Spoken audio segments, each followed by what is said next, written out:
Ensemble depuis plus de 50 ans, la BICIG est la première banque de la clientèle des particuliers. Nous œuvrons au quotidien pour vous offrir des services innovants. Nous sommes mobilisés pour vous apporter la meilleure expérience client. Nous restons disponibles pour vous accompagner dans vos projets. La BICIG est heureuse de vous souhaiter ses vœux de santé, de réussite, de prospérité et de bonheur. Nous croyons qu'un avenir encore meilleur se profile. Car avec vous, tout devient possible. Bonne heureuse année. Bonne et heureuse année. Bonne et heureuse année. Heureuse année. Heureuse année. Heureuse année 2024. 2024. 2024. 2024. Bonne heureuse année 2024. BICIG. Ensemble depuis plus de 50 ans, avec vous, tout devient possible.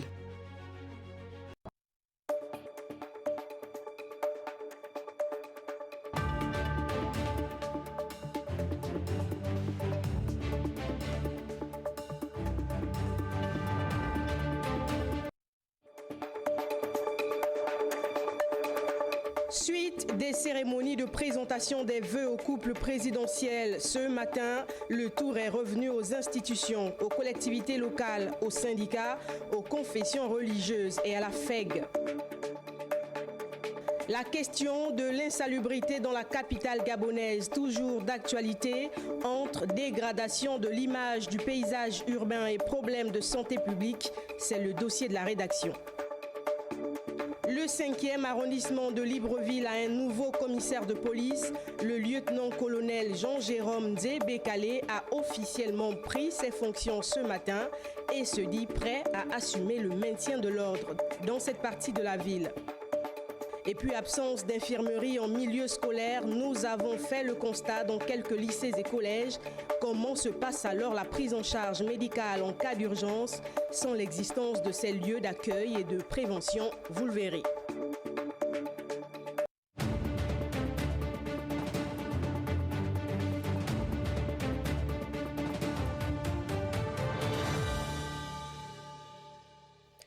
Et nous aurons un invité sur ce plateau, le secrétaire administratif de l'Église évangélique du Gabon, le docteur Éric Simon Zué-Obion. Il viendra annoncer l'organisation d'un culte d'action de grâce à Libreville. Bonsoir à tous, merci de nous rejoindre. Seconde journée des cérémonies de présentation des vœux au couple présidentiel.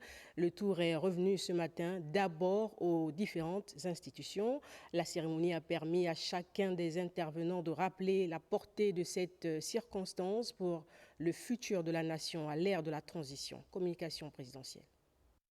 Premier de cordée pour cette seconde journée de présentation de vœux, le Premier ministre et chef du gouvernement. Il va de soi que devant l'ampleur des défis auxquels le pays est confronté, la première réponse doit être sous la forme des institutions. Pour permettre à notre pays de bénéficier du talent de tous ses enfants, pour offrir aux victimes d'hier des garanties de non-retour à l'ordre ancien, nous devons restaurer nos institutions. Le 8e mois, 8, est associé à l'idée de résurrection et de renaissance, sous la condition d'une réelle purification comme préalable à une nouvelle vie. Et cette purification, nous devrons tous l'opérer dans notre pays. Pour Raymond Donsima, comme pour les autres présidents d'institutions, l'année 2024 s'annonce particulièrement chargée de projets et de chantiers de réforme pour la relance de l'activité économique et le redressement du pays. Je voudrais formuler une demande profonde à votre Excellence en particulier et au CETERI en général, celle de voir célébrer chaque année la journée du 30 août comme journée de la refondation du Gabon, pour marquer à jamais et à l'encre indélébile les mémoires des générations présentes et futures, le Gabon éternel. Sur la même lancée, la Cour constitutionnelle, le CES, la Cour des comptes ont plaidé pour le processus de restauration des institutions, la consolidation de la justice et l'état de droit, favorable aux aspirations des communautés. La gouvernance multidimensionnelle ou la restauration des valeurs morales et éthiques constituent autant de chantiers d'intérêt dont la mise en œuvre apparaît comme un préalable à toute idée de construction d'institutions fortes. Il ne saurait y avoir d'état de droit sans une justice garante de prévisibilité et de sécurité. Pour tous les intervenants ici ce jour, l'OCTRI n'a donc pas failli à sa tâche comme promis à l'origine. La nouvelle marche du pays appelle au rassemblement de tous et à la responsabilité. Comme vous l'avez vous-même noté, en 4 mois, de nombreuses et fortes mesures ont été prises. Nous irons plus loin, à condition que le pays ne soit pas en permanence bloqué. Ayez donc toujours à l'esprit que l'essor vers la félicité est une mission collective. Et comme promis, 4 mois après son investiture à la magistrature suprême, la responsabilité du président de la transition et du CTRI devant l'histoire porte ses premiers fruits et s'engage inexorablement sur la voie de la félicité pour la prospérité et l'honneur de la patrie gabonaise. Ensuite, les syndicats et la Fédération des entreprises du Gabon ont, pour leur part, au-delà des vœux à l'endroit du couple présidentiel, souhaité une restauration véritable de leur secteur. On retrouve la communication présidentielle.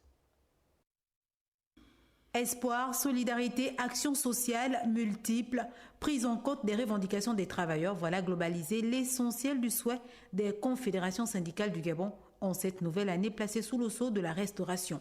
Aussi, le respect du Code du travail et de la condition du travailleur devrait impérativement devenir le slogan de l'ensemble des entreprises et administrations de notre pays en vue de consolider l'élan de justice sociale déjà insufflé par le chef de l'État.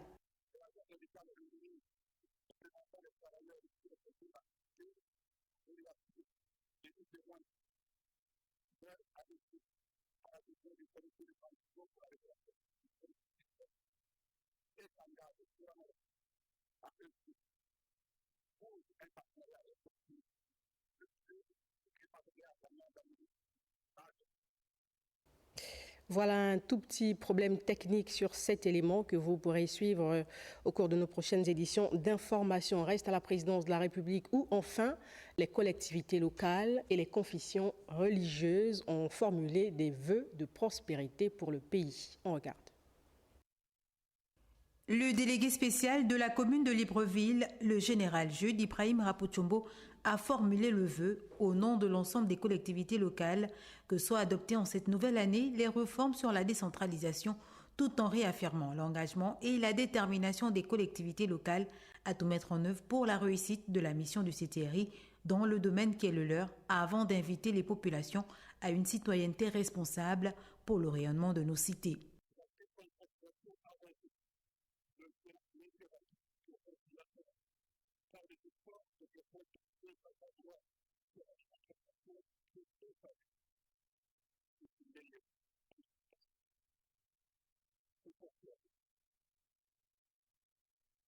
Voilà, on y arrive, on poursuit ce journal avec cet élément du premier ministre-chef du gouvernement de la transition, Raymond Ndong Sima, qui, dans son discours de circonstance, a mis en exergue les actions réalisées au bout de 4 mois seulement avant d'annoncer c'est l'avenir pour le reste de la durée de la transition. On retrouve cette fois-ci la presse de la primature.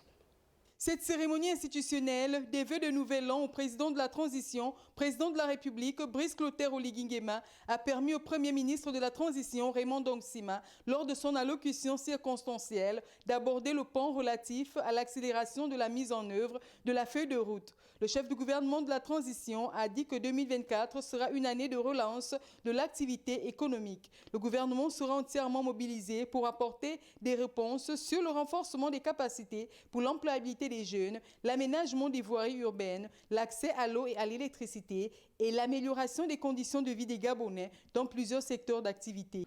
Le gouvernement apportera donc le plus grand soin dans la réforme de la gouvernance de l'école et une meilleure cadence dans la poursuite de l'exécution des programmes de remise à niveau, d'extension, d'achèvement, de réhabilitation et de transformation des équipements de base. Un effort particulier sera porté sur le projet d'appui au secteur des équipements collectifs et en tout premier lieu, les infrastructures de transport qui seront significativement améliorées, tant pour les routes nationales, les voiries urbaines, que pour les routes en terre, faisant l'objet de travaux en régie. Il en sera de même des projets pour l'accès à l'eau et à l'électricité, dont les cadences d'exécution et de réception des travaux seront améliorées. Durant l'année en cours, l'objectif fondamental pour le patron du gouvernement est de respecter scrupuleusement la mise en œuvre de la feuille de route élaborée par le CTRI. Au cours des 12 mois à venir, vous pouvez en être assuré, le gouvernement qui a le devoir de respecter son mandat à la lettre s'y attachera pleinement à vos côtés pour contribuer dans la rigueur et la justice à changer le visage de notre pays en améliorant le quotidien de nos compatriotes. Comme on peut le noter, il était question durant ces 4 mois pour le gouvernement de la transition de faire un état de lieu d'un pays voué presque au chaos, de mettre en place des méthodes d'accès et définir les priorités, cela conformément au chronogramme de mise en œuvre de la feuille de route élaborée par le CTRI. Voilà, vous pourrez suivre la diffusion intégrale de ces cérémonies juste derrière ce journal à partir de 21h. Et un rappel pour la journée de demain, 5 janvier 2024, ce sera à partir de 10h avec la presse et la présidence de la République. Suite au communiqué numéro 032 du CTRI au sujet de l'interdiction d'ouverture des débits de boissons situés à proximité des écoles aux heures de cours, le ministère de la Justice communique ce soir sur les sanctions encourues pour le non-respect de cette mesure. Écoutons le conseiller du ministre de la Justice justement à ce propos, Madame Pélagie Efalenzi. Le ministre de la Justice, garde des Sceaux, le ministre de l'Éducation nationale, chargé de la formation civique, le ministre délégué, chargé de la Défense nationale, et le ministre délégué, chargé de l'Intérieur et de la Sécurité, rappellent aux tenanciers de ces structures commerciales établies sur l'ensemble du territoire national les dispositions des textes en vigueur ci-après. 1. L'article 281 de la loi numéro 006/2020 du 30 juin 2020 portant code pénal qui énonce: quiconque fait boire jusqu'à l'ivresse un mineur de moins de 18 ans est puni d'un emprisonnement d'1 an au plus et d'une amende de 5 millions de francs au plus.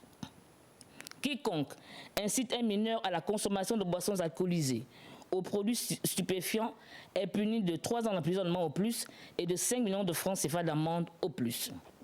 2. L'article 3 de l'ordonnance numéro 59/76 du 1er octobre 1976 portant protection des mineurs, qui stipule: tout propriétaire ou gérant qui aura admis dans son établissement des mineurs de 16 ans sera passible de poursuites judiciaires et condamné à une peine d'amende de 25 000 francs à 75 000 francs CFA. 3. Les articles 20 et 21 du décret numéro 0408/PR/MISPID du 26 septembre 2012 fixant les conditions d'ouverture et d'exploitation des débits de boissons qui dispose. Article 20. Tout exploitant de débits de boissons ne peut ni vendre ni offrir gratuitement de boissons alcoolisées aux mineurs. Ouvrons le dossier de la rédaction sur l'insalubrité à Libreville avec, dans un premier temps, le constat: le phénomène persiste dans les rues, les poubelles débordent, des tas d'immondices jonchent les trottoirs. Le reportage de Doris Cruz-Goulou et Chris Rodolphe Lembonda. Libreville la Belle croupit toujours sous le poids des tas d'immondices. Du boulevard Triomphal au Marbongo, en passant par le point kilométrique 7, Rio, ou derrière l'école normale, le constat est le même. Les poubelles jonchent les rues, les bassins versants inondés par les déchets plastiques. On est en saison de pluie et c'est gênant de voir encore des poubelles comme ça en plein carrefour, à Libreville surtout. Les faits sont là. Même derrière moi, vous pouvez constater vous-même que Libreville est sale. C'est d'abord une prise de conscience. Si dans la tête, on n'arrive pas à faire de la propreté chez soi, je ne pense pas que c'est dans les voies urbaines qu'on pourra le faire. Sur le terrain, l'insuffisance des agents de la société en charge de la collecte des ordures ménagères, les moyens techniques et conditions sanitaires manquent cruellement pour l'efficacité dans la collecte des ordures en temps réel. On a 2 jours la journée, 2 jours dans la nuit. Les conditions concernant le salaire, ça ne suit pas. Ça, il faut aussi qu'on soit clair. les conditions concernant les salaires, parce que les gens de travail, vous-même vous voyez dans quelles conditions nous travaillons. On est censé aller normalement en visite médicale, le plus souvent après 3 mois. Malheureusement, ce sont des choses qu'on n'a pas chez nous. Malgré les sensibilisations des autorités municipales à l'endroit des citadins de la capitale gabonaise, l'ambition de faire de Libreville une capitale plus avenante s'éloigne davantage. Une question se pose, responsabilité de l'État ou incivisme des populations? Nos reporters tentent de répondre à cette question. Daniel Bouka et Chris Rodolphe Lemunda. Difficile de se promener à Libreville sans voir des déchets qui jonchent les rues.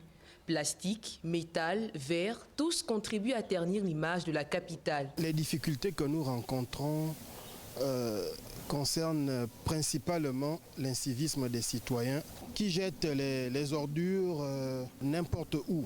Ils balancent les ordures devant le portail de l'école et ne jettent pas les ordures à l'endroit indiqué.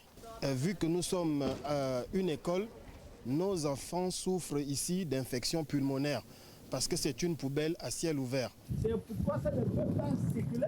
Il ne peut pas circuler parce que... Ils sont nombreux à jeter l'ordure au mauvais endroit et même au mauvais moment. Pourtant, l'on observe dans certaines zones de la ville des bacs à ordures qui doivent officiellement recevoir les déchets entre 18h et 21h, facilitant ainsi le ramassage. Les gens sont tellement pleins d'incivisme qu'ils font ce qu'ils veulent, ils pensent que l'État doit tout faire. Effectivement, les populations ont leur responsabilité. C'est notre ville, c'est nous qui subissons. La responsabilité des parents, c'est éviter d'envoyer les enfants à très bas âge. Parce que les petits enfants, quand ils vont, eux, ils sont beaucoup plus poussés dans le jeu. Quand ils vont, ils jettent la poubelle n'importe comment. Lorsque les déchets se décomposent, leurs particules sont libérées et polluent l'environnement, notamment les sols sur lesquels sont cultivés les aliments consommés. Ces ordures favorisent également la diarrhée, le paludisme et des infections, d'où l'importance d'adopter des comportements responsables. C'est donc une mauvaise image pour les paysages urbains qui se dégradent chaque jour un peu plus, avec en prime un autre phénomène grandissant, le commerce dans les rues, un peu partout dans le Grand Libreville et de façon anarchique. Yannick Menga, Médarengeng. Il est quasi impossible de parcourir les quartiers de Libreville, la capitale, sans observer le phénomène des commerces, échoppes, bars, braiseurs et vendeurs à la sauvette. Le spectacle est le même. Aucun quartier n'y échappe, même pas ceux appelés résidentiels. À la question Libreville, serait-elle devenue un marché à ciel ouvert? C'est peut-être un défaut de manque de marché. Reconstruire davantage de marchés, peut-être que ça va désengorger un peu plus nos mamans, nos sœurs qui veulent bien se prendre en charge. Si on les chasse, ce sont des mères d'enfants, ce sont des parents d'élèves, ils feront comment? Là où on vend aussi le moutiki, il y a encore un problème de place. Là maintenant, nous allons aller. C'est un peu compliqué. La débrouillardise veut-elle dire l'anarchie? Lorsqu'on sait que ce phénomène est loin d'embellir le paysage au regard de l'insalubrité et du désordre engendré. Doit-il avoir des commerces partout et n'importe où? Nous les passants, on a du mal à marcher sur le trottoir parce qu'il y a des gens qui vont... Il y a trop d'insalubrité et puis ça donne la vue un peu étrange. Anarchique, c'est pas beau, c'est pas propre. Oui, je pense que nous devons essayer de structurer ce genre de petits commerces-là. Pourquoi pas créer même des box adaptés pour ce genre d'activité? Parce que s'installer sur la route comme ça ne fait pas beau. Le phénomène n'est pas loin de disparaître avec le réveil des Gabonais à se débrouiller. Quitte à ce que cela soit mieux organisé, Libreville 2 ne sera certainement pas à l'image de Libreville 1.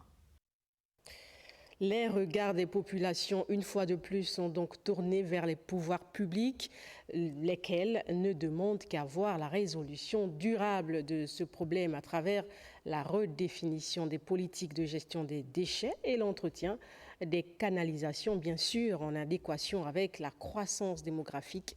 Le regard de Lariska Lormamingi. Libreville, la capitale gabonaise, croupie dans l'insalubrité. Sur ce point, on est tous d'accord, car tout le monde contemple le spectacle désolant qu'offrent les rues de Libreville.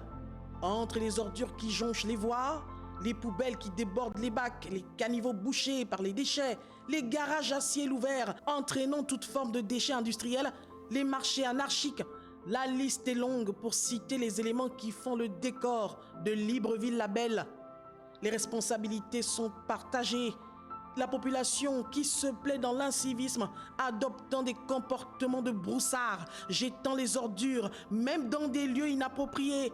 Une situation qui présente les limites de certains riverains en manque criard d'éducation au respect de la vie en zone urbaine. Les pouvoirs publics, qui du ministère de l'Intérieur ou de l'hôtel de ville s'occupent réellement du ramassage d'ordures? La question a toute sa pertinence au moment où l'on se demande comment, au bout de plusieurs années, l'on n'arrive toujours pas à venir à bout du sempiternel problème d'insalubrité à Libreville. À l'heure du CTRI, où les mairies sont dirigées par des délégués spéciaux, tous militaires, on nourrit l'espoir de voir la discipline qui caractérise ce corps de métier impacter positivement nos villes. Pourquoi pas penser à infliger des amendes aux personnes physiques et morales qui se seront rendues coupables d'incivisme, comme dans plusieurs pays. Aussi, mener une réflexion pour la mise en place d'un système dynamique de collecte d'ordures. En 2024, dans un contexte de pragmatisme, rien ne pourrait expliquer que cette situation particulièrement honteuse perdure encore plus avec les ambitions de développement que veut impulser le CTRI. Autrement dit, donnons-nous les moyens de réussir en commençant par adopter un comportement responsable et en prenant nos responsabilités pour que plus jamais notre belle ville ne soit un dépotoir, mais qu'elle arbore sa plus belle robe pour avoir fière allure. Voilà pour ce dossier sur l'insalubrité. Je vous le disais en titre, plusieurs lycées et collèges du Grand Libreville souffrent de l'absence d'infirmerie, ce lieu de premiers soins, d'accueil, d'écoute et de prévention en cas d'urgence sanitaire. Nos reporters ont fait le constat. Nathalie Oké et Cédric Zengdo. Notre petit tour dans les établissements secondaires débute par le CES N7B. Avec un effectif de 1800 élèves, ici pas d'infirmerie depuis son ouverture. Les administratifs usent de stratégies pour la prise en charge des enfants en cas de premier secours. En cas d'urgence sanitaire, souvent on appelle les parents. Quand le parent est loin, je peux avec mon véhicule embarquer l'enfant pour l'amener à sa SAMU sociale. Et de là-bas, les parents me retrouvent. Au CS Léomba 1 et 2, pas d'unité de soins non plus. L'unique infirmerie de ce complexe qui totalise 8000 élèves ne répond plus aux besoins exprimés. On travaille avec les moyens du bord. Plus de 8000 élèves. L'infirmerie coiffe tout le complexe, y compris Matsup. L'infirmerie ne répond plus aux normes. La capacité des élèves est énorme. Un établissement de référence, pas de médicaments, la structure est vétuste et la charge de travail abonde. Les besoins en matière de médicaments, il n'y a plus. La dernière dotation date de l'année passée. Lorsque nous sommes à court de médicaments, je vais vers le proviseur qui nous aide. La problématique d'implantation des salles de soins dans les lycées publics se pose avec acuité dans tous les bassins pédagogiques. Quant à la dotation en médicaments dans ces infirmeries, la question reste tout entière, car le personnel soignant ne sait plus à quel sens se vouer. Qui de l'Éducation nationale ou du ministère de la Santé devrait apporter des réponses à cette préoccupation? Zoom ce soir sur la route en béton érigée à Kingele pour mettre fin au calvaire latent des environnants, une rénovation qui s'est faite en même temps que l'édification du marché destiné à offrir aux commerçants un cadre approprié à leur activité. Les habitants de la zone restent toutefois confrontés à la pénurie d'eau. On en parle avec Henrik Bokoko et Victor Mondonga. Le marché de Kingele orne le décor de ce périmètre urbain. Les commerçantes qui exerçaient à même le sol ont désormais un espace dédié à leur business. On souffre avec le soleil, avec la pluie tous les jours, quelle fièvre à notre âge. C'est une bonne chose, on attend parce que c'est eux qui nous ont dit qu'on reste d'abord là en attendant que le marché termine. La route qui borde ce marché est recouverte de béton armé. La bretelle à fière allure essore les populations attenantes du marasme. Seulement voilà, la pénurie d'eau dans la zone crée le tournis au circonvoisin. C'est un homme politique qui est venu nous faire ce forage-là. Mais depuis un mois, on n'a pas l'eau. Nous souffrons. Le vol de compteurs est monnaie courante dans le secteur. Les avoisinants peinent ainsi à s'approvisionner en eau potable. Le forage est toujours asséché. Le suppresseur est tombé en panne. Nous sommes noyés dans les problèmes. Donc nous demandons l'aide du chef de l'État. À l'image de la route en béton réalisée dans cette zone urbaine, les environnants exaspérés par le vol de compteurs des indélicats n'ont le regard tourné que vers le CTRI qui jusque-là fait montre de pragmatisme afin que ce forage soit rapidement mis en service. Ici, à Kingele, ancienne pharmacie, pour Gabon Première, Henrik Bokoko et Victor Mudunga. Merci à vous, Henrik Bokoko et Victor Mundunga, mais faites attention tout de même. Dans la province de l'Ogooué-Ivindo, le réseau routier laisse à désirer à certains endroits. Le cas de l'axe Lalara-Koumamé-Yong qui pourrait être sectionné en deux si rien n'est fait. Le constat vient d'être fait par le membre du gouvernement Raphaël Ngazouzé qui était en séjour dans la dite province. Arnaud Manza, Eric Mokoko. Au volant de son véhicule de commandement, le membre du gouvernement de la transition longe la nationale 4 sur l'axe Lalara-Koumamé-Yong, qui est à la merci d'une forte dégradation due à un glissement de terrain et menace de couper cette voie en deux. Nous sommes là au PK 24-25 du carrefour Lalara. C'est sur une nationale, à côté du village Yen. Présentement, il y a un danger provoqué par les eaux. À la moindre tombée des pluies, ce qui s'apparente à un cratère gagne du terrain. Raphaël Ngazouzé, qui en amont alertait l'autorité compétente, réitère son inquiétude. Si ça continue sans qu'il y ait une intervention énergique de la part des services techniques, nous risquons d'avoir ici ce qui s'est passé entre Koumamé-Yong et Ovan il y a quelques semaines, qu'il va falloir intervenir avant qu'il ne soit trop tard. Cette route stratégique. Elle part de Lalara jusqu'à Makoukou, jusque dans le Haut-Ogooué, jusqu'à la frontière du Congo, du côté de Mekambo. Le souhait étant d'éviter que l'histoire se répète, comme l'avaient récemment vécu les Ogivins sur l'axe Ovan-Koumamé-Yong. On parle aussi de cet accident de circulation. Un de plus est survenu ce matin au boulevard Triomphal. Aucune perte en vie humaine enregistrée, mais d'importants dégâts matériels et des blessures constatées. Une fois de plus, les conducteurs sont interpellés à la vigilance. Eric Nzengi Mbadinga et Chris Rodolphe Emonda. Frayeur et sueur froide au boulevard Triomphal. Boulevard qui n'a pas usurpé son nom car il triomphe toujours sur les écarts de conduite et excès de vitesse des chauffeurs et surtout des chauffards. Un taxi a percuté ce Toyota Break qui transportait une petite cargaison de galettes, qui à son tour a violemment heurté cette Suzuki Vitara. Le chauffeur du taxi a pris la poudre d'escampette avec la conscience noire. Le chauffeur de la Toyota, quant à lui, en a été quitte pour de sérieux dégâts au bras. Je ne peux plus forcer la route parce qu'il y a des voitures qui me suivent encore. Donc là où j'essaie de descendre, lui il est garé sur la route, donc c'est tombé sur lui. Le véhicule qui a pris le choc là a été percuté par un taxi et qui a pris la poudre d'escampette. Donc lui, effectivement, en se débattant, mais malheureusement, le RAV4 qui était garé sur l'accotement de la chaussée a été percuté par lui. C'est un énième accident qui fait même rompre le silence à la Grande Muette. J'étais de passage, j'ai juste trouvé l'accident. Comme c'est mon travail, je ne suis pas passé, je me suis arrêté pour avoir plus d'informations et puis essayer de libérer la chaussée, puisque le véhicule est quand même au milieu de la route. Je m'arrête pour essayer d'évacuer les véhicules qui vont s'arrêter pour essayer de comprendre qu'est-ce qui s'est passé. L'on pensait que le vent des accidents avait déjà été dissipé. Le constat amer est que ce vent post-fête continue de souffler. Attention à cet axe accidentogène.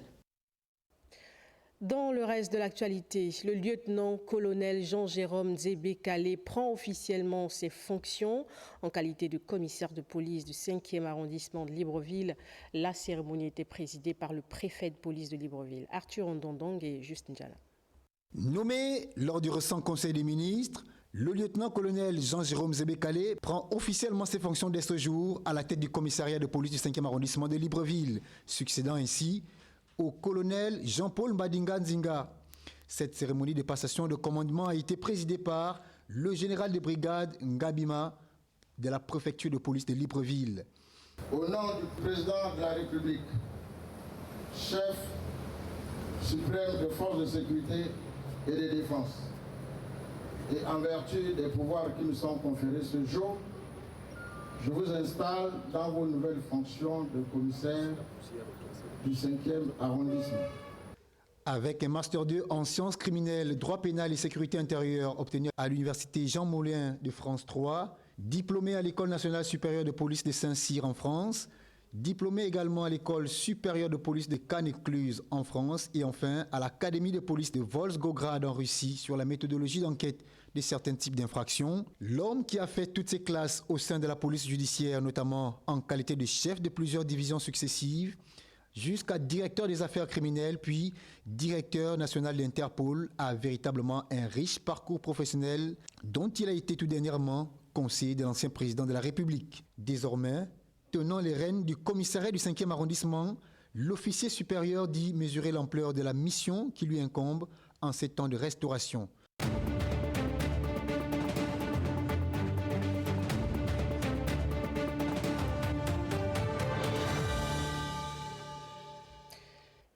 Le Éric Simon-Zué au Bion nous a rejoint en plateau. Docteur, bonsoir. Bonsoir, madame.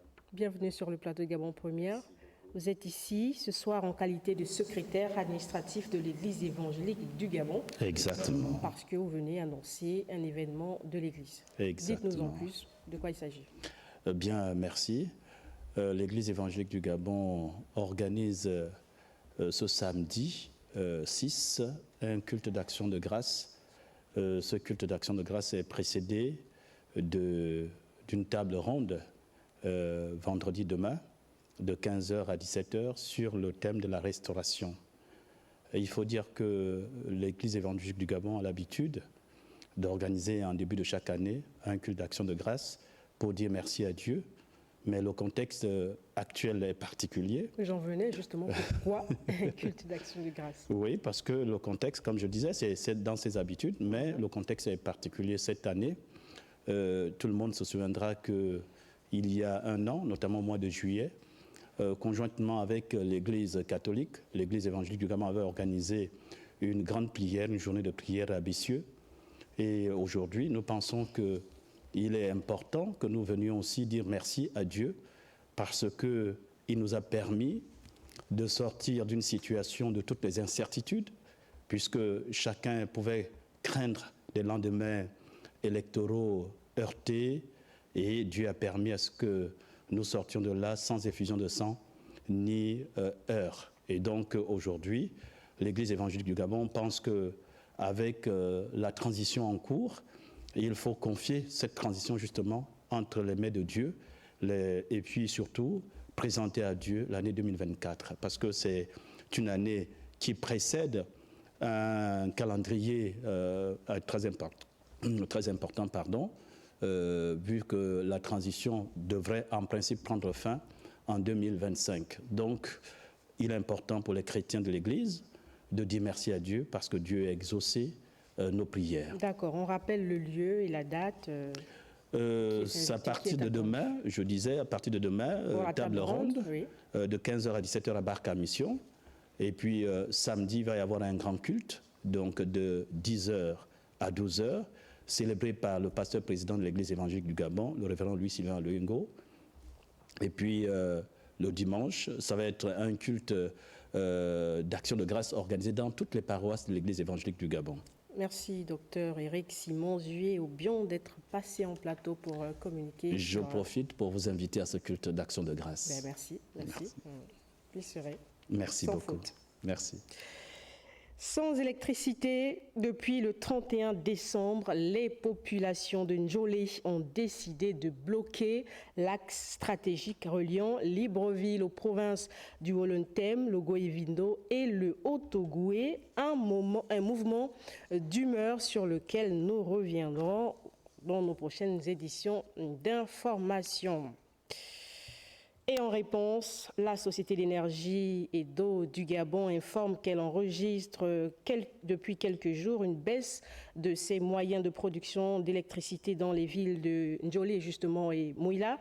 Ces situations sont consécutives à des dysfonctionnements sur des groupes des centrales thermiques et de ces deux localités, avec pour conséquence donc les perturbations dans la desserte en électricité. Les équipes techniques mobilisées à cet effet travaillent d'arrache-pied, dit la société, au remplacement des équipements défectueux en vue d'un retour à la normale qui devrait intervenir le samedi 6 janvier 2024 au plus tard. La SEG est consciente des désagréments occasionnés et présente ses excuses à la clientèle impactée par ces perturbations. Pour la suite de ce journal, l'actualité provinciale nous conduit dans les provinces de l'Angounié, du Moyen-Ogooué et de l'Ogooué maritime, où le délégué spécial a effectué une visite de terrain. Doyen Okoro, Iris Andrea Ombene, Boussougou. Commune de Port-Gentil, tour du propriétaire, le général Pierre Rizogo Rousselot est descendu sur le terrain pour voir de ses propres yeux les difficultés qui compliquent le quotidien des Port-Gentillais. La ville de Mouila aussi connaît quelques problèmes d'ordre infrastructurel. À cela s'ajoute la gestion financière moins rigoureuse notée à la mairie de Mouila, raison pour laquelle le délégué spécial entend faire appliquer la loi dans toute sa rigueur et imposer la discipline militaire qui vont redorer le blason de cette commune. Dans le Guélolo, l'enregistrement des artisans du secteur des mines est lancé à l'hôpital de Koulamoutou. 3 semaines de campagne, c'est la durée de cette opération initiée par le ministère des Mines. Les coupures intempestives de courant causent du mécontentement des populations de Ndjolé, une situation qui ne laisse pas indifférentes les autorités politico-administratives de cette localité. Je vous propose à présent le monde en bref avec Janice Ondo Nguema pour le commentaire. L'Ouganda, officiellement exclu de l'African Growth and Opportunity Act AGOA. Washington punit le pays de Yoweri Museveni à cause de sa loi anti-homosexuelle adoptée en mai 2023. L'administration Biden qualifie cette loi de violation des droits humains. En plus de l'Ouganda, le Niger, le Gabon et la Centrafrique ont été aussi virés de l'AGOA qui expire en 2025. Mais déjà, des discussions sont en cours pour son éventuelle prorogation, même si bon nombre de pays africains n'ont tiré aucun profit de ce programme américain. En Sierra Leone, l'inculpation de l'ex-président Ernest Bai Koroma fait la une des journaux. Selon le communiqué gouvernemental, l'ancien chef d'État qui a dirigé la Sierra Leone de 2007 à 2018 a été inculpé ce mercredi 3 janvier pour son rôle présumé dans les événements du 26 novembre 2023, qualifié de tentative de coup d'État par le gouvernement. En effet, aux premières heures de ce jour-là, les hommes avaient pris d'assaut une armurerie militaire, 2 autres casernes, 2 prisons et 2 postes de police affrontant les forces de sécurité. Les combats avaient fait 21 morts, dont 14 soldats. Au moins 80 personnes avaient été arrêtées, majoritairement des militaires. Et l'ancien président Ernest Bai Koroma a été placé sous un régime assimilé à l'assignation en résidence. De fortes intempéries sévissent dans plusieurs régions de l'Allemagne et de France. Les 2 pays font face à d'inondations et à des débordements de cours d'eau alors que les sols sont déjà saturés par d'intenses précipitations depuis novembre 2023. Des centaines d'habitants quittent leur domicile fuyant la montée des eaux. L'Union européenne vole au secours de ces 2 pays en activant son mécanisme de protection civile qui mobilise l'assistance d'urgence. Les grands dossiers. Ce dimanche 7 janvier 2024, le ministère de l'Enseignement supérieur sous le thème Université publique, mythes, déliquescence et restauration. État des lieux, mystification de l'enseignement et taux d'exécution des programmes. Aversion, université privée et tourisme académique. Grands mots, gouvernance, politisation. Université, restauration et développement. Les grands dossiers, c'est ce dimanche, 7 janvier 2024, à 21h. Voilà, ce dimanche 7 janvier 2024, donc, les grands dossiers recevront le ministère de l'Enseignement supérieur et de la Recherche scientifique et de l'innovation technologique autour du thème « Université publique, mythes, déliquescence et restauration » autour du ministre professeur Hervé Ndoum et Singon et ses experts. La population est appelée à faire des contributions. Homme politique, désormais sous sa veste d'homme d'affaires, Abba Miko, fondateur de Gabon Nouveau Départ, a, au cours de son point de presse, présenté sa nouvelle structure agricole destinée aux populations de la terre. Dans le cadre des attentes des concitoyens, l'outil de travail conçu répond à des besoins tels que, premièrement, celui de permettre l'écoulement des produits de l'agriculture artisanale des zones enclavées vers des zones de grande consommation afin de lutter contre la cherté des produits agricoles importés. À travers cet acte, le nouveau dans le secteur agricole a fait une démonstration de ses outils Made in Gabon. Notre rêve, voir la terre de nos ancêtres se transformer pour le bien de tous ses habitants. Avec pour vocation de lutter contre la cherté des produits agricoles, ce sont plus de 100 villages qui seront impactés par ce projet. Secondo, celui de désenclaver les zones reculées en apportant aux habitants de ces milieux les produits manufacturés dans l'objectif d'améliorer les productions de l'agriculture artisanale et les conditions de vie des villageois. Gabon Nouveau Départ a pour objectif le développement économique, social et politique de la terre de nos ancêtres. Voilà, nous sommes allés vite en besogne. Il s'agissait là du point de presse animé ce matin à Libreville par le président fondateur de Gabon Nouveau Départ, Abba Minko, qui au cours de ce point de presse présentait les outils de travail de sa nouvelle structure agricole et revenait sur les tenants et les aboutissants de son affaire. Suite au communiqué numéro 032 du CTRI au sujet de l'interdiction d'ouverture des débits de boissons situés à proximité des écoles aux heures de cours, le ministère de la Justice communiquait ce soir sur les sanctions encourues pour le non-respect de cette mesure. Après ce journal, vous pourrez suivre la communication intégrale après ce journal. Mesdames, Messieurs, voilà, c'est la fin de cette édition d'information. Merci à vous de votre fidélité. Belle soirée et à demain 20h.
Communiqué numéro 032 du 8 décembre 2023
Communiqué numéro 032 du 8 décembre 2023 du Comité pour la transition et la restauration des institutions relatif à la fermeture des débits de boissons durant les heures de cours afin d'endiguer les phénomènes de violence scolaire d'une part et de la consommation d'alcool par les élèves mineurs d'autre part, le ministre de la Justice, garde des Sceaux, le ministre de l'Éducation nationale, chargé de la formation civique, le ministre délégué, chargé de la Défense nationale et le ministre délégué, chargé de l'Intérieur et de la Sécurité, rappellent aux tenanciers de ces structures commerciales établies sur l'ensemble du territoire national les dispositions des textes en vigueur ci-après. 1. L'article 281 de la loi numéro 006/2020 du 30 juin 2020 portant code pénal qui énonce « Quiconque fait boire jusqu'à l'ivresse un mineur de moins de 18 ans est puni d'un emprisonnement d'1 an au plus et d'une amende de 5 millions de francs au plus. Quiconque incite un mineur à la consommation de boissons alcoolisées, aux produits stupéfiants, est puni de 3 ans d'emprisonnement au plus et de 5 millions de francs CFA d'amende au plus. 2. L'article 3 de l'ordonnance numéro 59/76 du 1er octobre 1976 portant protection des mineurs, qui stipule « Tout propriétaire ou gérant qui aura admis dans son établissement des mineurs de 16 ans sera passible de poursuites judiciaires et condamné à une peine d'amende de 25 000 francs à 75 000 francs CFA. » 3. Les articles 20 et 21 du décret numéro 0408/PR/MISPID du 26 septembre 2012 fixant les conditions d'ouverture et d'exploitation des débits de boissons qui dispose. Article 20. Tout exploitant de débits de boissons ne peut ni vendre ni offrir gratuitement de boissons alcoolisées aux mineurs. Article 21-4. Les débits de boissons objets de licence administrative des catégories 3 et 4 ne peuvent, sauf dérogation exprès du ministre chargé de l'administration du territoire, accordée sur demande de l'établissement concerné, être établis à moins de 200 mètres des établissements d'enseignement public ou privé. Les forces de défense et de sécurité, ainsi que les responsables des établissements scolaires, sont chargés de veiller à la stricte application des présentes dispositions.